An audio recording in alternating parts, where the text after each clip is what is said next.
গ্রামের এক কোণে ছোট্ট টিনের ঘরে থাকত রফিক। সংসারের অভাব যেন তাদের। রফিক পড়াশোনা করত গ্রামের স্কুলে। নিজের পড়ার খরচ চালাতে এই ঝাড়ুদার তুই আবার পড়াশোনা করবি।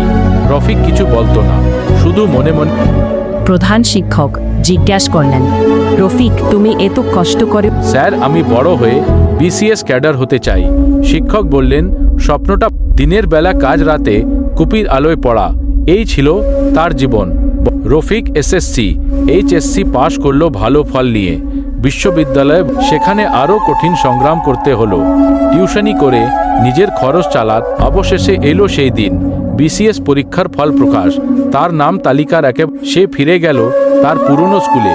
আমি জানতাম তুমি পারবে স্যার। এই যে ছেলেটাকে সবাই ঝাড়ুদার বলে ডাকত, আজ সে একজন সম্মানিত বিসিএস কর্মকর্তা। এক ছিল ছোট্ট একটি শহর। সেই শহরের এক কোণে টিনের ছাউনি দেওয়া একটি ছোট ঘরে থাকত রাহিম নামের এক গরিব ছেলে। তার বাবা ছিলেন রিক্সা চালক আর মা মানুষের বাসায় কাজ করতেন। সংসার চলত খুব কষ্টে, কিন্তু রাহিমের চোখে ছিল বড় স্বপ্ন। রাহিম প্রতিদিন ভোরে উঠে শহরের একটি ব্যাংকে ঝাড়ু দিত। ব্যাংকের মেঝে পরিষ্কার করা, ডাস্টবিন খালি করা, টেবিল মুছে দেওয়া, এসবই ছিল তার কাজ।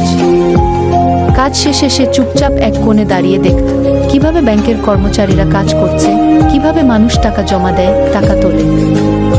সবচেয়ে বেশি তাকিয়ে থাকতো ব্যাংকের ম্যানেজার।